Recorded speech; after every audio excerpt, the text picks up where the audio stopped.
देखिए, काफ़ी साल से ये सुपर स्पेशलिस्ट हॉस्पिटल चमियाना का बना हुआ था। हमारी सरकार ने इसको आके पूर्ण किया और भारत सरकार से जो पैसे आते हैं उसके बाद वो दोबारा पैसे देते नहीं हैं।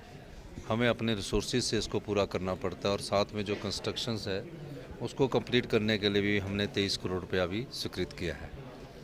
हमारा मानना है कि हम यहाँ लेटेस्ट मेडिकल टेक्नोलॉजी की बात जो मैं करता आया हूँ उस सिलसिले में हम आगे बढ़े हैं।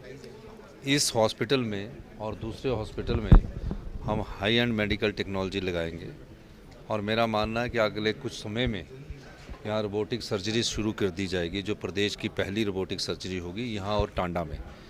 और जो एमआरआई है यहाँ, वहाँ लेटेस्ट एमआरआई हमने स्वीकृत की है और उसके अलावा एमआरआई की जो हमने 3 टेस्ला है वो टांडा में भी स्वीकृत की है, हमीरपुर में भी स्वीकृत की है और नेर चौक में भी स्वीकृत की है। नेर चौक मेडिकल कॉलेज बन गया, आज तक एमआरआई की मशीन्स नहीं है वहाँ, हमने उसको स्वीकृत किया है।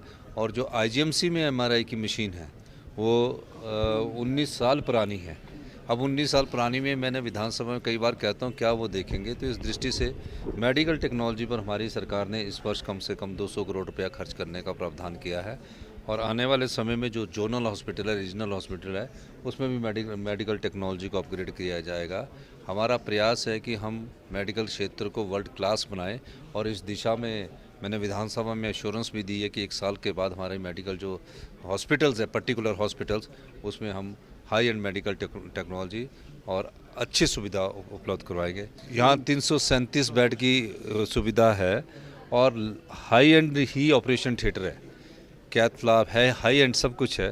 तो अब धीरे धीरे अभी इनिशियली स्टार्टिंग है, थोड़ा समय लगेगा। आज से आईपीडी भी शुरू कर दी गई है, तो आने वाले 6 महीने में यहाँ पूरी तरह से कंप्लीट इसको हम शुरू कर देंगे। देखिए, जातीय जनगणना राहुल गांधी जी ने पहले दिन से उसका अनुरोध भारत सरकार से किया था और जातीय जनगणना का मकसद उनके पीछे कुछ जातियों को विभाजन करना नहीं है, बल्कि ये मानना है कि किसी जाति के साथ जो अन्याय हो रहा है, जो 75 साल की आज़ादी के बाद भी उस संपदा का अधिकार नहीं मांग रहा, उसको उसकी जाति के आधार पर अधिकार मिलना चाहिए।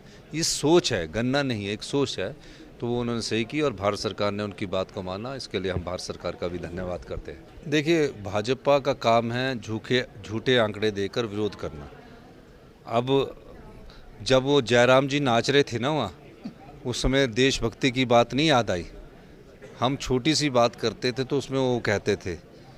तो आज उनको ये पूछना चाहिए कि देश में जिस प्रकार से निशंस हत्या हमारे पर्यटकों की गई है, हमारे देश के नागरिकों की गई है, उस समय कोई ऐसा कार्यक्रम नहीं रखना चाहिए था। मैंने तो अपना कार्यक्रम हरोली जाना था, मैंने उसको भी स्थगित कर दिया, क्योंकि इसमें देश में सबकी एक आम भावना है कि इनके साथ अन्याय हुआ है और हमें न्याय की लड़ाई में, जो मोदी जी ने और देश के प्रधानमंत्री जी ने कहा, उस न्याय की लड़ाई में हमारे राहुल गांधी जी के निर्देश है कि हम उस सब लड़ाई में उसमें शामिल हो। धन्यवाद।